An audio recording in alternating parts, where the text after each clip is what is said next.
Olá! Chegamos à aula 30 que finaliza o capítulo 5 do nosso curso de Introdução à Teoria do Nó Temporal. Neste ponto, retomaremos tudo o que construímos até aqui sobre energia, momento linear e momento angular, como expressões de simetrias funcionais da rede temporal, para responder a uma pergunta inevitável: em que condições essas simetrias deixam de valer na realidade projetada? Ou, em termos diretos, o que significa para a teoria do nó temporal falar em quebra de simetria? E quando isso acontece? A TNT começa, como já vimos, ajustando o foco.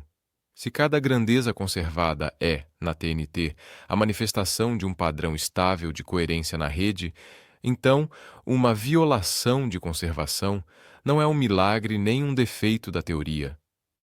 Ela indica que a rede deixou de conseguir sustentar aquele padrão de sintonia.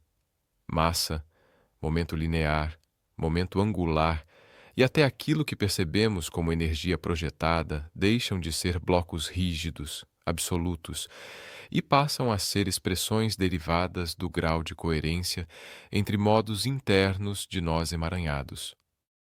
O que realmente conta, em nível fundamental, é se a rede consegue ou não manter o desenho de coerência que dá suporte a essas grandezas. Isso libera a física de um peso conceitual que ela carrega há mais de um século. Já não é preciso invocar mecanismos ocultos ou simetrias globais pré-existentes para explicar por que, em certos regimes, uma grandeza aparentemente deixa de se conservar. Em vez de perguntar qual campo oculto quebrou a simetria, a TNT faz outra pergunta: qual aspecto da coerência funcional deixou de ser sustentado pela rede nesta região? A causa deixa de ser externa e passa a ser estrutural. Isso põe em destaque a elegância da arquitetura conceitual da teoria. A TNT, então, formula de maneira clara o critério para a quebra de simetria projetada. Assim, retomando as sessões anteriores, considere uma transformação interna, que podemos chamar simplesmente de F, e que, durante um certo intervalo da temporalidade fundamental, se comporta como uma simetria funcional que altera os estados internos de uma região da rede, mas mantém duas coisas intactas. Primeira coisa, a realidade projetada, isto é, aquilo que aparece na espacialidade tridimensional. Segunda coisa, o nível de coerência entre os nós acima do limiar mínimo exigido para que essa projeção seja possível. Enquanto essas duas condições são satisfeitas, existe uma grandeza funcional associada a F que permanece constante. É a quantidade conservada, no sentido do teorema de Noether funcional da TNT. A quebra de simetria projetada ocorre exatamente quando isso deixa de ser verdade. Em um certo instante crítico da dinâmica da rede, a mesma transformação F que antes preservava a coerência passa a degradá-la. Com isso, F já não mantém as sintonias internas acima do limiar projetável, e a projeção daquela região deixa de ser a mesma. O padrão de coerência se rompe, a simetria funcional se perde, e a quantidade que antes se conservava deixa de permanecer constante. O que o observador percebe como violação de conservação é, na linguagem da TNT, o sinal de que aquela transformação deixou de ser compatível com a arquitetura de coerência da rede naquele domínio.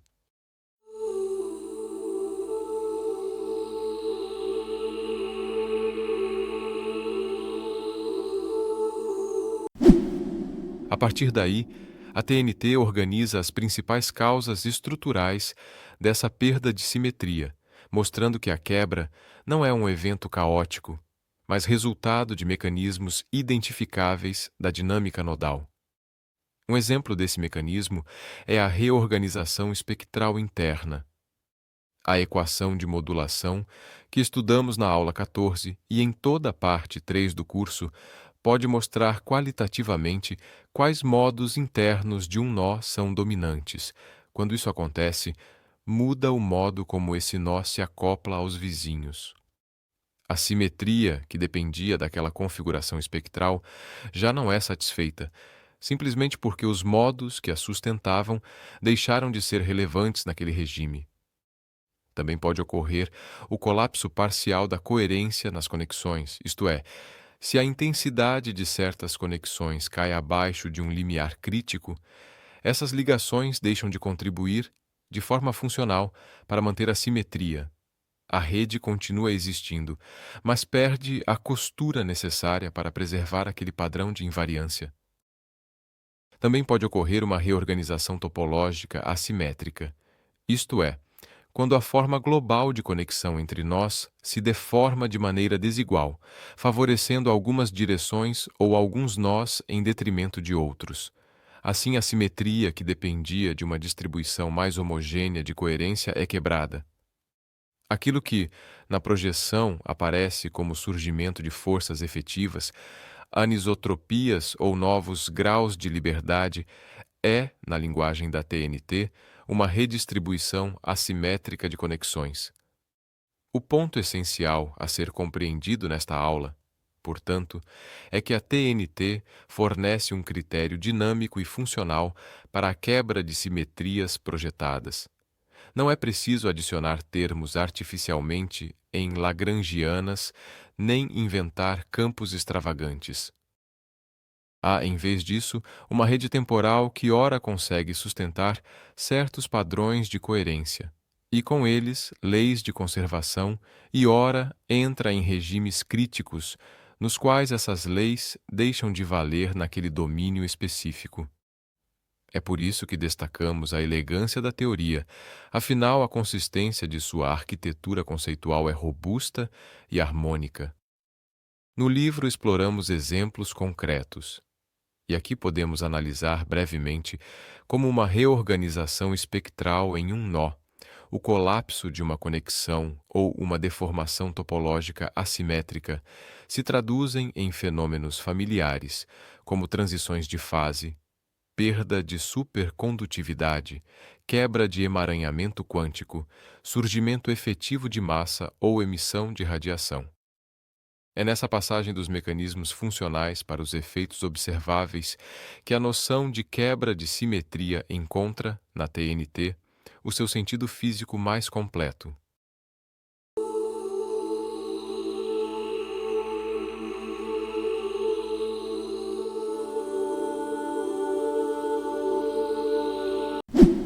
Vejamos agora como os mecanismos de quebra de simetria atuam na rede temporal e o que isso produz na realidade projetada.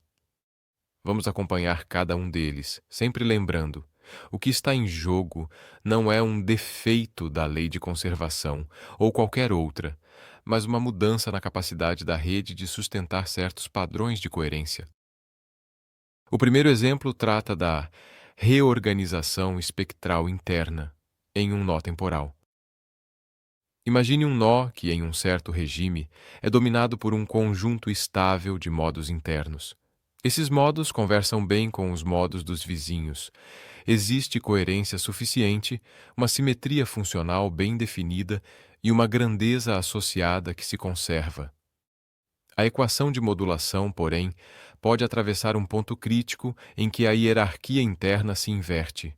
Modos que eram secundários tornam-se dominantes, enquanto os antigos modos principais são suprimidos.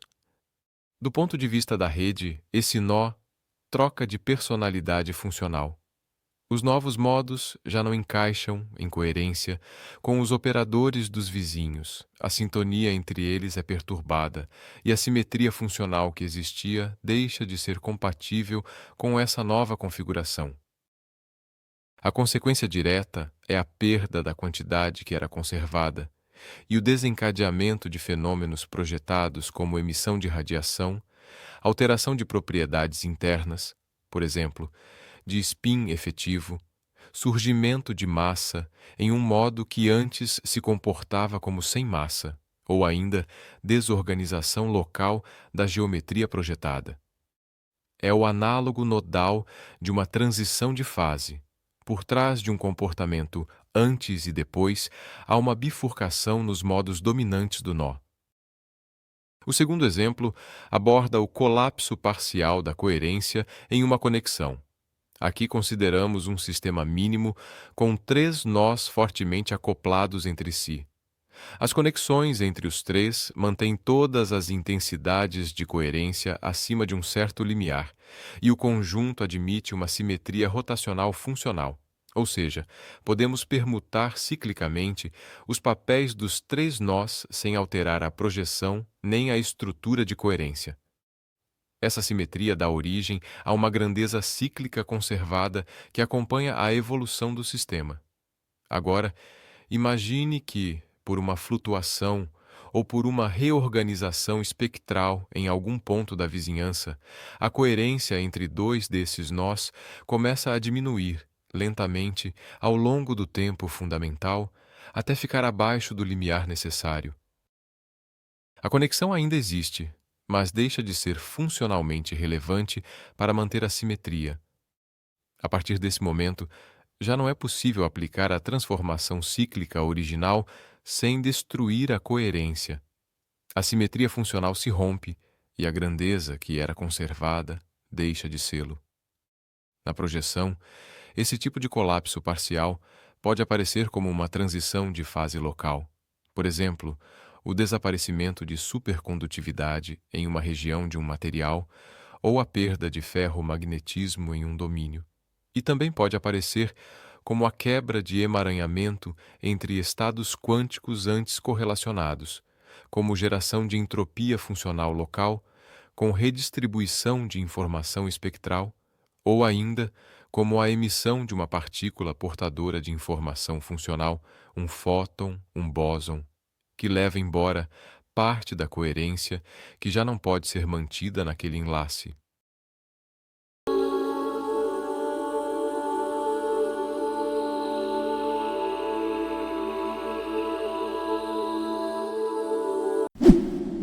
O terceiro exemplo examina a assimetria na reorganização topológica da rede, ligando-a diretamente à geração de massa, às transições de fase e à emissão de radiação.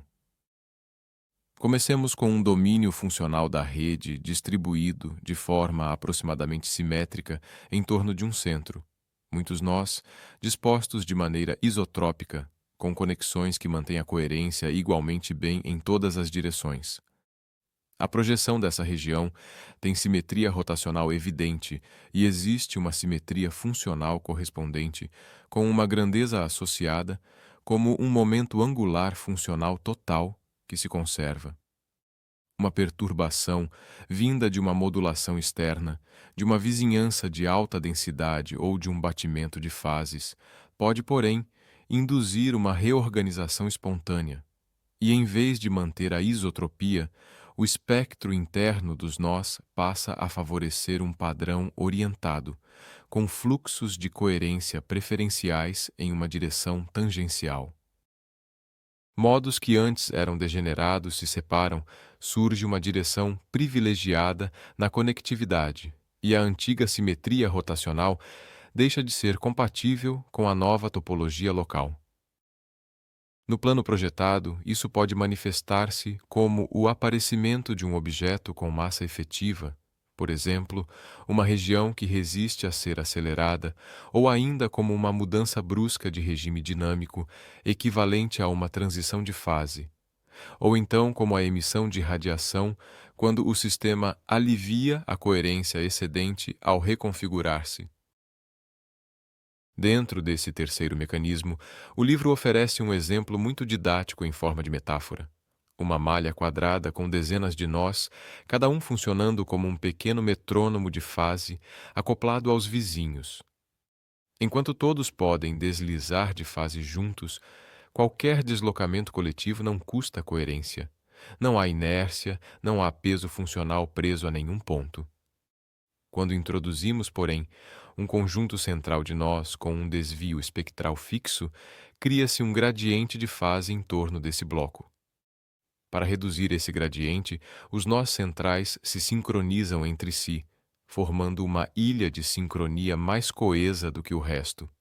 Essa ilha se comporta na projeção como um objeto localizado, Movê-la exige gastar coerência funcional para reorganizar o padrão condensado. É exatamente isso que, na TNT, significa gerar massa inercial a partir de uma quebra pontual de reparametrização espectral interna. Controlar a topologia de coerência, por bombeio óptico, pressão ou engenharia de fases, seria, em princípio, uma forma de modular esse peso funcional sem precisar postular partículas mediadoras adicionais. Por fim, a TNT sugere um paralelo com transições de fase mais familiares, imaginando uma rede maior com muitos nós e modos internos inicialmente degenerados, comportando-se como um fluido indiferenciado. Ao atravessar um ponto crítico, a dinâmica funcional faz com que um subconjunto de modos se destaque, organize a rede em um padrão condensado e selecione uma nova geometria interna. A rede salta de um regime simétrico e desordenado para um regime ordenado, com orientações preferenciais. Na projeção, reconhecemos exatamente a lógica de uma transição de fase, de líquido para sólido, de um regime não relativístico para um regime relativístico, de uma fase desordenada para uma fase com estrutura definida. Em todos esses exemplos, a mensagem é a mesma. Na TNT, a quebra de simetria projetada é sempre o rastro visível de uma instabilidade funcional na rede temporal, e as leis de conservação que conhecemos valem enquanto, e apenas enquanto, a rede consegue manter o padrão de coerência que lhes dá suporte. E com isso, concluímos a aula 30 e a parte 5 do nosso curso de Introdução à Teoria do Nó Temporal. Caso ainda não seja inscrito no canal, faça isso agora e continue acompanhando o desenvolvimento dessa visão extraordinária sobre o que é, de fato, a realidade. Até a próxima!